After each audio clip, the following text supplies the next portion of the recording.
For many people, the topics of sex and gender are a part of our basic self-identification. One of the ways that we first understand who we are in the world are related to the concept of how we fit into the society that we're born into. Are we male? Are we female? Are we something else? We talk a lot about sex and gender in our everyday life because of things like laws that support or hurt one gender or another. And so sex and gender is a really important topic for us as anthropologists if we're going to understand not only other cultures, but also ourselves. These two concepts of sex and gender are undeniably linked, but they mean different things. We sometimes use them in interchangeable ways, but they actually have two separate meanings. So one of the things that's going to be important for us as we talk about sex and gender is being able to distinguish what each of these terms means. In a very sort of broad general sense, we could say that sex is a biological concept. It has something to do with our physiology, with our hormones, with our chromosomes, with our sex organs, with our genitalia. And gender is about identity. Gender is it's how you identify in the world. It's how you understand your position within your culture. And so cultural ideas of gender inform who we are. We can say that very simply, sex differences are biological and gender differences are socially constructed because we create gender differentiation within societies. Another way we might say this is, sex is what's between your legs. That's the biological part of it, and gender is what's in your brain. We can think about variation in terms of sex and gender and other aspects that tie into these things as existing along various continua. So, here we have a biological sex continuum. We know that we can identify biologically female sex and biologically male, but we also have to recognize that there's a space in the middle here, and we can talk about that a little bit later. Gender identity as well, whether someone identifies as a woman or as a man, but there could also be space in between for individuals who don't say I'm necessarily 100% a woman in my particular culture or a man in my particular culture. And certainly there are cultures that identify more than just these two genders that we tend to think about here in the United States. We could also talk about gender expression. So this would be how a person presents themselves in the world. So feminine might be one end of that spectrum and masculine the other. But even if we think about ourselves as individuals, we can probably all identify certain ways in which we have feminine characteristics and masculine characteristics. Very few people are 100% masculine or 100% feminine, right? And even the idea of what is feminine is pretty culturally based. If we say that being feminine in the United States, being a woman in the United States, means that you're wearing dresses, you're wearing lace and frilly stuff and makeup, and your hair is always done, your nails are done. If this is somehow our idea of what it means to be feminine, then as a woman, anytime I put on a pair of pants, which are a masculine piece of clothing, then I'm already working my way down this particular continuum and saying I don't have to be 100% feminine all the time. Finally, we can consider things like sexual orientation, which, as we know, we identify as a category of identity because of how it plays into things like biological sex. So heterosexual versus homosexual versus bisexual. A heterosexual person, we could also say a straight person, would be someone who is sexually attracted to someone of the opposite sex, whereas homosexual is sexual attraction to someone of the same sex. But of course, that also depends on how we identify as man or woman, or male or female. So all of these aspects of identity are linked, but there's not a necessary one-to-one correlation between these. So we might say that there are lots of different ways for a person to recognize various aspects of their gender or sexual identity. A person could be a homosexual, androgynous female who also is identifying as a woman. Or you could be a genderqueer, intersex, but feminine, bisexual individual. There's incredible amount of diversity of ways that we can identify within these various spectra of complexity. Now, I like this quote from 1975 because I think it, again, sort of takes us back to the idea of sex versus gender, how biology plays into the cultural aspects of gender. The biological nature of men and women should be seen not as a narrow enclosure limiting the human organism, but rather as a broad base upon which a variety of structures can be built. And this simply means that whatever our biological sex, and that takes into account, again, our DNA, our hormones, our external genitalia, and also our reproductive organs. Whatever the biology is there, that doesn't have to constrain us in our gender identity. Our biological sex is something that is there. Every human has some sort of biological sex. But then gender and the ways that we think about gender are built on top of that. Gender comes out of those biological characteristics, but it's not limited by biological characteristics. So gender is the cultural construction of being female, male, or something else. Gender is something that is created by culture. It plays off of sex, it builds on biological sex, but it is not unilaterally determined by sex. So that means that even if a person is 100% XY female, I'm sorry, that's XY male, that person is not necessarily going to identify as a man. Similarly, someone who is XX female on a chromosomal level needn't necessarily have a gender identity of being a woman. So as anthropologists, we're interested in how gender works in societies. Not only how people identify according to biological sex, but how gender differences relate to other elements of social life. For example, economics or politics. We know certainly in the United States that even though we have, a pretty half and half distribution of biological males and biological females in the US, that there's extreme underrepresentation of women in politics. So when you have one gender predominantly making rules on behalf of everyone, how does that affect the other gender, the underrepresented gender? So there are lots of ways that that gender plays into how we do culture, how we do society. And as anthropologists, we want to look at what some of those interplays are. Now, before we get to gender itself, let's talk a little bit about sex differences, those biological sex differences. We know that there are biological differences between males and females. And one of the ways that we might talk about these sex differences is sexual dimorphism, which we've discussed already in class. Sexual dimorphism is the physical difference between the sexes. And in species that we would say are very sexually dimorphic, we see that there are big distinguishing characteristics, so it's very easy to tell male and female apart.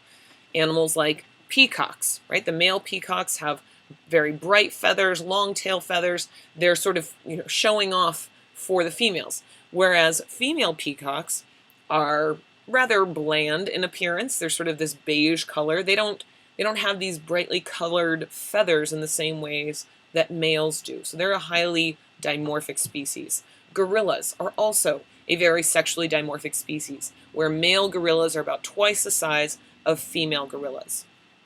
In humans, we are not a very sexually dimorphic species.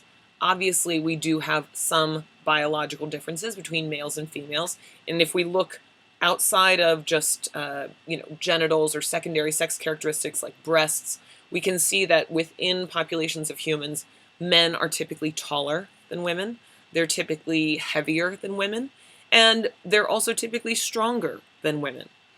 But we also see that women typically live longer than men. So that's also a little aspect of sexual dimorphism.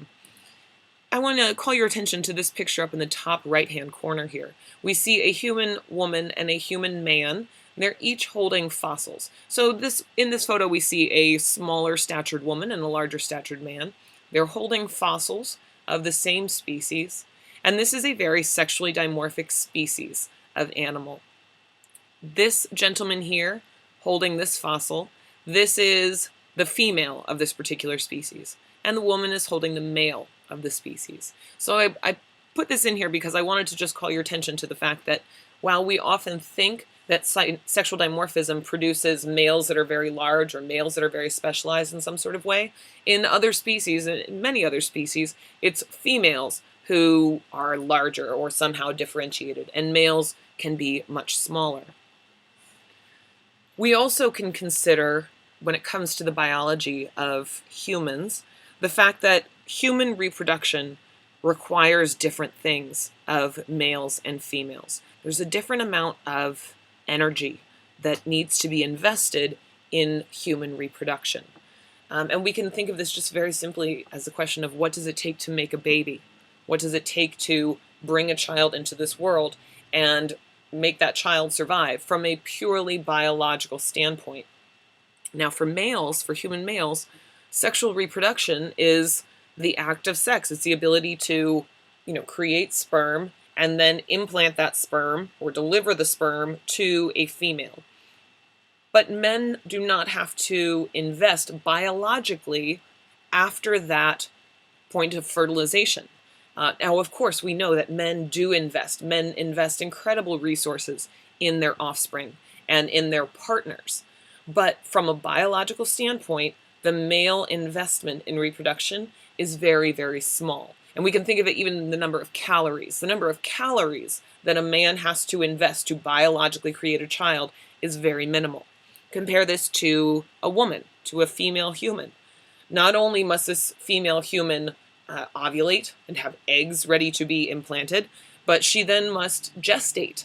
She has to carry a pregnancy for 40 weeks. Without doing that, it's not possible to produce a viable human baby. Then there's the aspect of childbirth, which can take, many hours and is certainly very strenuous. That is definitely an investment of energy.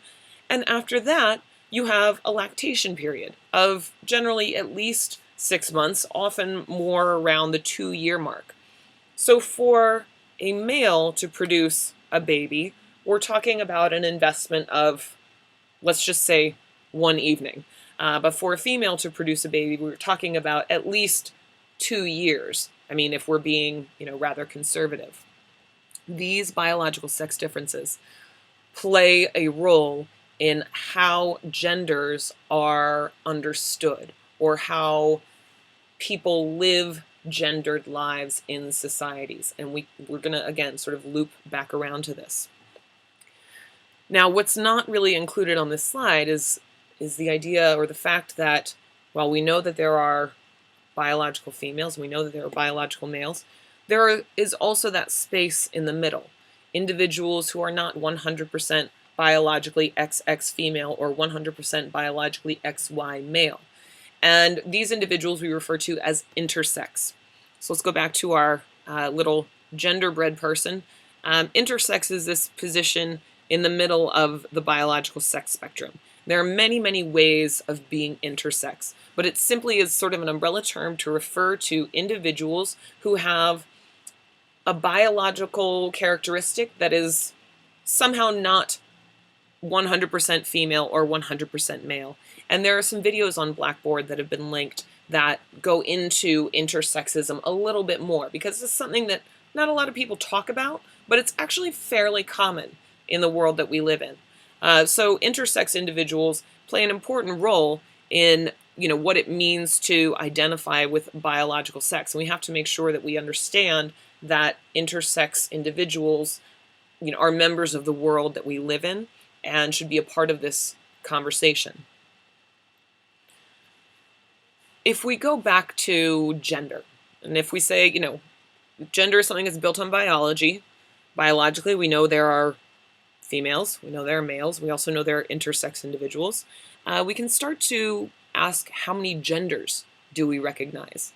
Typically in the United States, most people I would guess would recognize 2 genders, man and woman. But this is not the case everywhere. And there are multiple examples around the world where communities or where cultures recognize more than simply 2 genders. And again, there are videos that are linked on YouTube For example, a video about hijras in India. Hijras are a third gender in Indian society, so separate from males, separate from females, and something unto themselves. In Indonesia, a group of people who recognize 5 genders. And then I've also included a video about sworn virgins in Albania. And sworn virgins might not necessarily be considered a separate gender, but it is a way to, or I've included this example because I think it's an interesting example of how gender is sometimes mutable. Gender can be changed throughout a person's lifetime according to other social factors. So I want you to make sure that you check out these 3 videos and the other videos that are linked on Blackboard. In anthropology, if we're studying a group of people, another culture, or maybe our own, and if we're looking at this concept of gender, one of the first places that we might start is by looking at gender roles. Gender roles are the tasks and activities typically assigned to each of the sexes, or I should say, each of the genders within a culture. So for many people, this might be men do the hunting, women do the cooking, or as you'll see in the video about hijras, hijras provide blessings. So gender roles are the things that each gender has to do within their particular society. And maybe we might even say that we're living in a world where women, one gender role might be that women do the majority of the housework. That's something that keeps coming up in study after study after study of how domestic tasks are partitioned within American households, that even when women are in the workplace, working outside the home, they still do a disproportionate amount of housework. And that's probably based on some very old standing ideas about what gender is supposed to do what activity. There are a number of gender roles that have been identified by anthropologists over the years, and they tend to get divided into male activities, female activities over here, and then swing activities are here in the middle. Swing activities are things that can be done by either women or men depending on the society that we're looking at. But typically, if we see a society where preparing skins is a female activity, then it will be only a female activity. But there are other societies where preparing skins is a male activity. So these are things that can go either way depending on the group of people that we're looking at. Now, if we look through these various lists, the first thing that stands out to me is how incredibly long the list of male activities is, and how incredibly short the list of female activities is. And there's something about this that seems, inaccurate somehow. I certainly don't feel, as a female, I don't feel that my daily activities are that much more limited than my partner's. So why is it that the female side of things is so much smaller than the male side of things? Well, when we look at the actual items on this list, one of the things that we'll notice is that male activities tend to be those, and again, we're talking about not necessarily the United States, but perhaps other cultures around the world that we might study as anthropologists. But we see that male activities are typically those that do not need to take place every day. They occur occasionally. Maybe it's every few days, maybe it's every few weeks. For example, clearing land. So this would be, chopping down wood or, clearing farmland. You don't need to clear farmland every day. Once you've cleared it, it's cleared. So that's an activity that only takes place maybe once or twice a year, but it's not an everyday sort of activity. Same with building boats. If you're building a boat for yourself, you don't need to build that boat every day. Once you have the boat is done.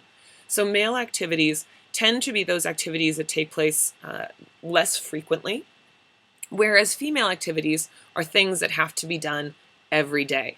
Female activities like getting firewood, making drinks, doing laundry, fetching water, cooking, all of these things in societies where women have these particular jobs, these are activities they have to do every day.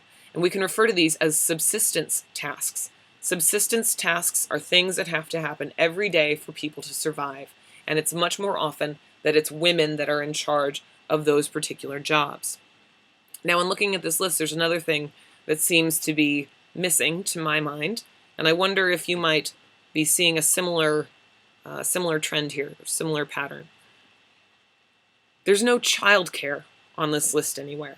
But almost certainly that would fall right on the bottom of this list here. Childcare is something that typically falls to women in their communities, and obviously would take a lot of time. So this list, certainly not complete, but it's a way to start looking at how gender is often the first way that work is divided within a community.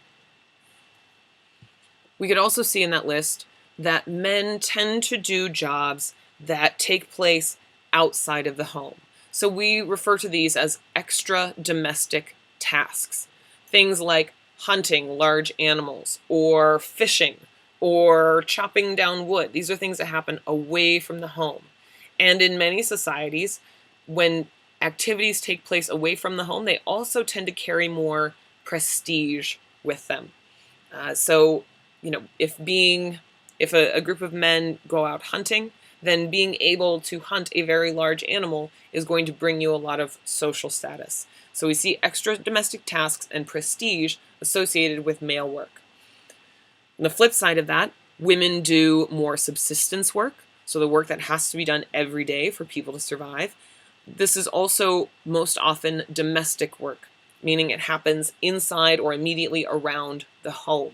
And we can see the historical precedent for this in the United States, where, for the majority of this country's history, female work has been generally focused on the domestic sphere. And it's only been within the last few decades that women have been able to really, in large numbers, move outside of that home-based work system. Probably one of the reasons why we tend to see this gendered division of labor is because of those basic differences in how much men and women need to invest in reproduction. So if we're thinking about a woman who is 6 months pregnant, she's not going to be the best member of a group to go on a 3-day hunting expedition and to put herself in danger of being somehow hurt in the course of this hunting expedition. Because what are the consequences? If she's severely hurt, she could not only lose her child, but she could also lose her own life, which then jeopardizes the safety of any children that she has still back at home. So women tend to have been kept in or around the home as sort of a means of maintaining their safety, and therefore maintaining the safety of the family. And then also in that is built in childcare. So women tend to be the main caregivers because they are in the home, because there's some element of we need to keep these people safe, because women are a limiting resource when it comes to reproduction. A man goes off and gets hurt hunting, his children can still survive even if he were to die in a hunting accident. So I know that this is all very sort of it's a bit of a oversimplification of this, and I'm certainly not saying that men are expendable, but we can see how the differences in reproduction influence where men and women put their energies. Now, in all of this, it's also worth saying that there are always exceptions to these general rules, and these exceptions may not be as exceptional as we think.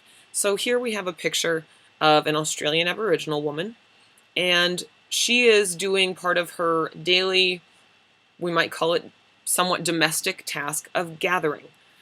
We said earlier that one of the male gender roles in many situations or many societies is that males are the hunters, and women then gather plant food or gather small animals. This woman has just gathered this giant lizard, and I don't know about you, but this looks large enough that I think that should be considered hunting. But this is just part of her daily work. She goes out, and when she finds a lizard like this, she will catch it, she will capture it, and take it back to her family. And again, this is subsistence work, because she is continually going out and making sure that she gets enough food for her family to survive. That subsistence type of work. Hunting this giant lizard is not prestige work. It does not carry the same status that a man would have from hunting a slightly larger animal.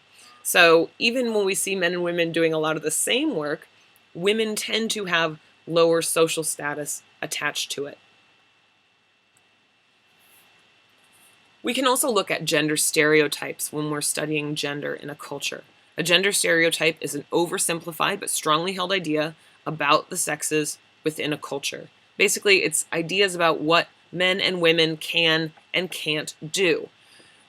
So we might say a gender stereotype in the US is that women don't like sports. Well, is that true all the time? As soon as we can find women who do like sports, we can say this is an incorrect stereotype. And stereotypes are stereotypes, whether they're about gender or whether they're about race or whether they're about age. They are oversimplified, meaning that they're not correct. They don't represent the full diversity of individuals that we see in the society.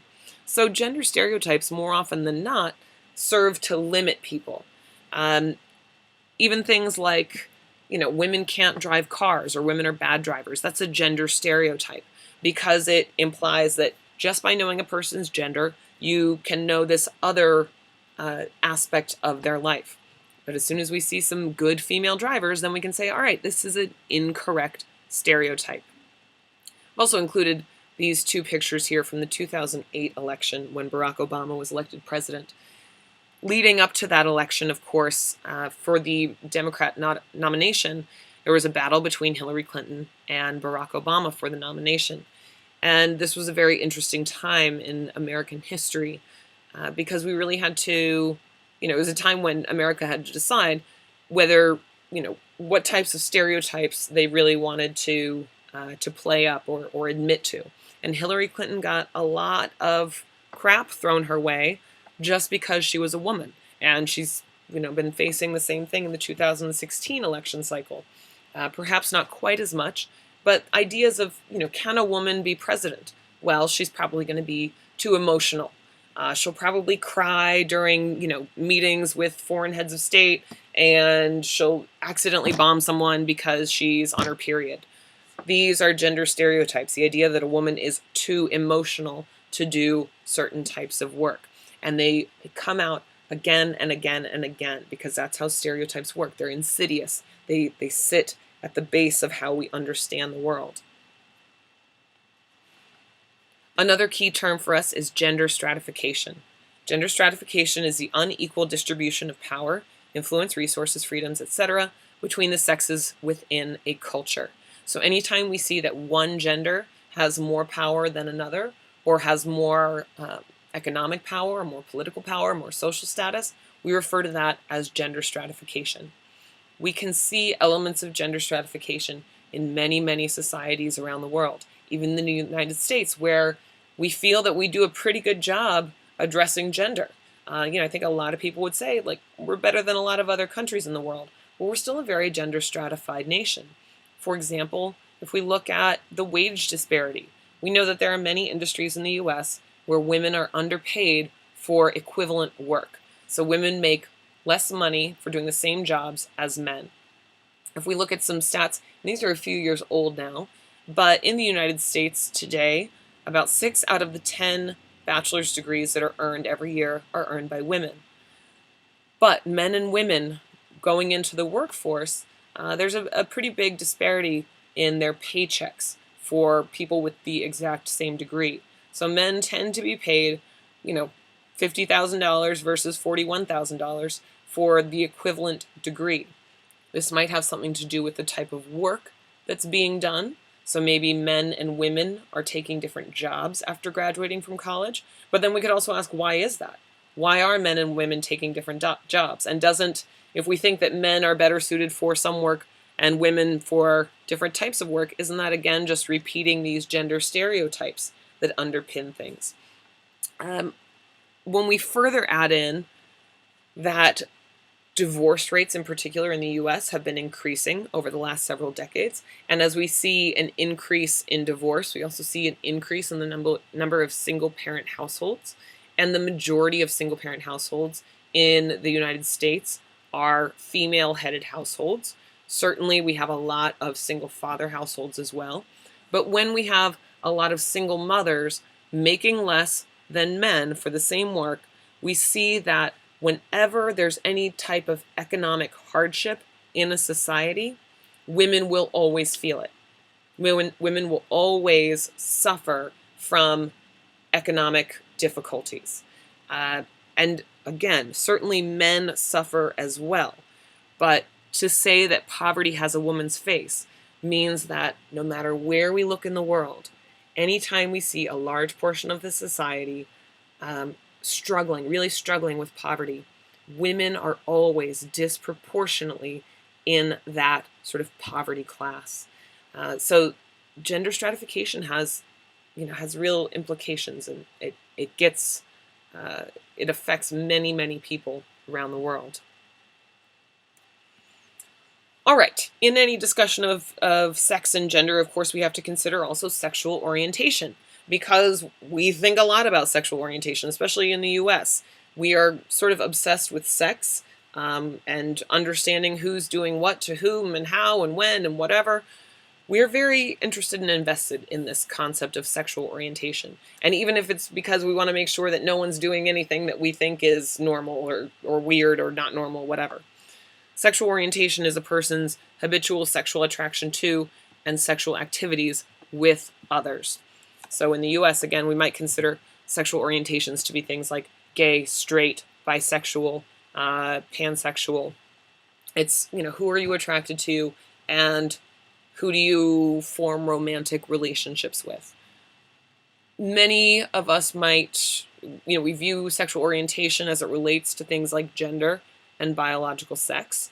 And certainly if we were to say that one person is gay, then that means that they have a sexual attraction to someone of the same biological sex. So obviously there's some sort of link there. But, just like all of those, gender expression, biological sex, gender identity, all of those different spectra of identity interact in some complex ways. So just because a person is one particular gender doesn't mean they're going to have a particular sexual orientation. Or just because someone is this biological sex doesn't mean they will be this sexual orientation. Just because someone has a particular gender expression doesn't mean that they will then have a predestined sexual orientation. There's lots of different ways to fit all of these pieces together to create a single human identity. We can also ask the question, are sexual orientations fixed? Meaning, are we born with our sexual orientation, or is it something that develops over time? In the United States, there's been a big push, especially in the last several years, to see sexual orientation as something that you are born with. If you are gay, then it's because you were born gay, and that implies a certain biological element to it. Scientists have spent a lot of time and energy trying to identify that thing that would make a person gay from a biological standpoint. But to date, there has been no gay gene identified. So you can't look at someone's DNA and say, oh, I see, a little rainbow gene right here, so I know that this person's going to be gay. Some researchers a while back looked at the brains of gay men and determined that a part of the brain in a gay man was a different size than that same part of the brain in straight men. And so for a while it was thought that the size of this particular portion of your brain influenced whether or not you were gay. This ended up being a faulty study because all of the gay men who volunteered to be a part of this study were also affected by the AIDS virus. These were men living in San Francisco in the 1980s. And so their brains might have also been affected by the fact that they had this, particular autoimmune disease. So there's not yet been any way to identify someone's sexuality based on biological characteristics. But it's important for gay advocates in the United States, this idea that sexual orientation is something you're born with, because if you're born with it, then no one can change it. It's not something that you could get rid of through prayer or through meditation or through, electroshock therapy. So the idea that sexual orientation is fixed is important from sort of a social and political standpoint here in the United States. But we can look elsewhere at how sexual orientation plays into human life to see that the way that we think about sexual orientation may not be the way that it works everywhere else.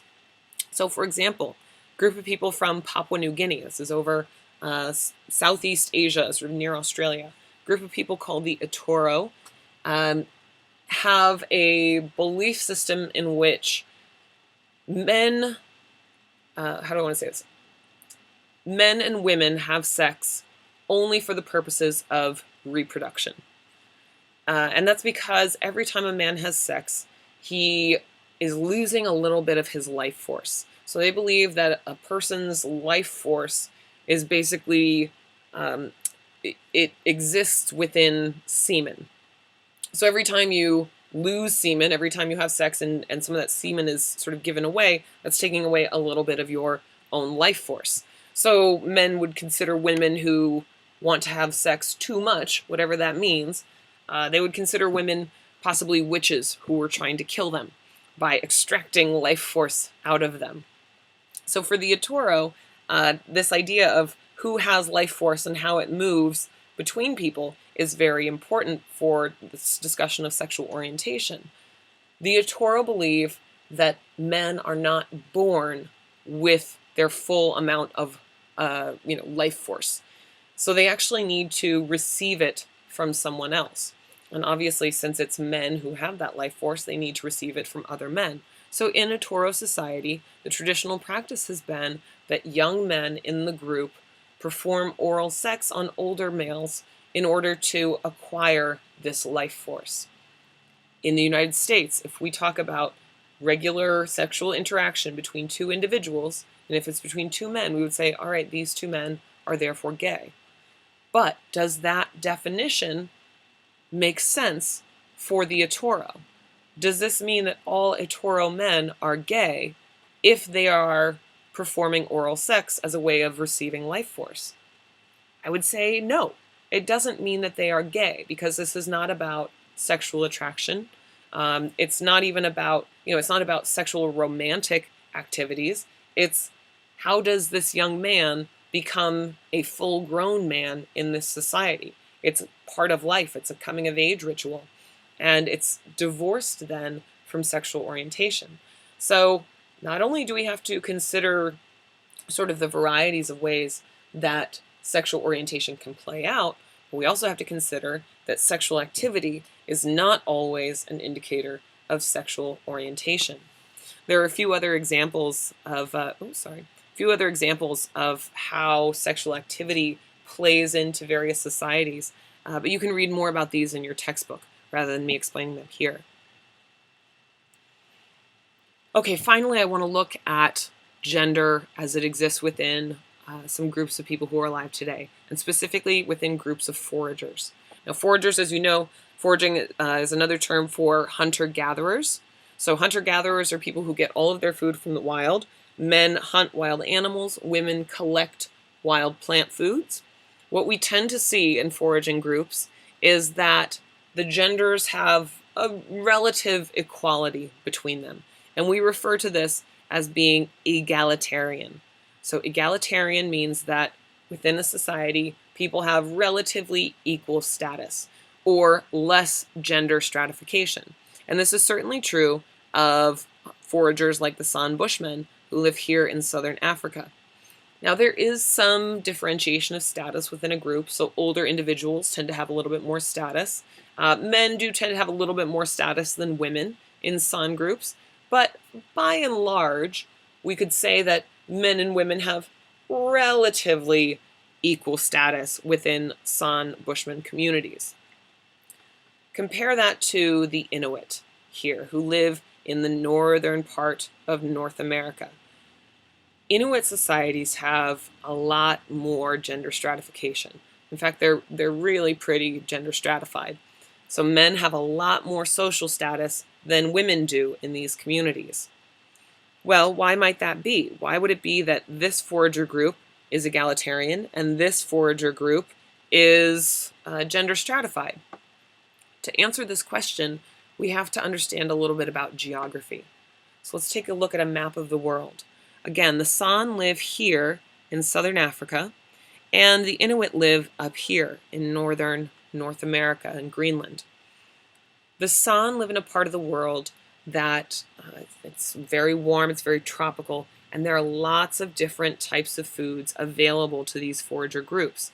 So in San communities, there are plenty of animals for men to hunt, and there are also plenty of plant foods for women to gather. So both genders are bringing back resources to the group almost every day. Compare this to the Inuit who live up here. It's very, very cold. And so while the men hunt things like, they hunt marine animals like seals and whales, the women don't really have a lot of foods to be able to contribute. It's cold and there's snow everywhere, and so there's not a lot of wild plants that are available for them to gather. So the Inuit women just don't contribute food to their communities. The number of calories then that an individual brings into a group, or that each gender brings into a group, has a direct correlation on the relative status of those genders. Because the San are both contributing food, both men and women contribute food here, they have more equal status. When only men are contributing food up here in Inuit societies, men have high status and women have low status. So another fantastic example of how geography is important to how we understand cultures around the world. Because here we see that environment influences gender stratification. Now, our very last point on this, the idea of hunting versus gathering, the importance of each of these food resources, is something that has been important in anthropology for a long time, and also particularly for people studying archaeology and physical anthropology, or human evolution. And the focus on the hunting abilities of humans, and the fact that this probably had a huge effect in our evolutionary history, was really kicked up in the mid-1960s. And it was when there was a conference organized called Man the Hunter. This conference resulted in a book of multiple essays relating to man's endeavor as a successful hunter. It's a very, very influential book, very influential conference that a lot of anthropologists have drawn from in the years since then. But of course, with this discussion of Man the Hunter, looking at this particular title, we can see that someone's missing in this equation. And certainly if we're talking about human prehistory, the evolution of humans, we know that there have been women around for as long as there have been men. And it wasn't until the 1980s that women sort of got their side of things as well, Woman the Gatherer, and an article, or I'm sorry, a volume specifically focused on the contributions of women. Because if we do look at forager societies, we often see that women contribute a great number of calories to the group, and it's through those subsistence efforts that groups are maintained on a day-to-day basis. So our understanding of gender in societies is something that's continuing to evolve as well, but we can see that it interacts with lots of aspects of how we deal with our world. And certainly it's a topic that is going to continue to be approached from a number of different standpoints. Gender as a basic identity, or as a basic unit of identity, is something that's important in every society around the world.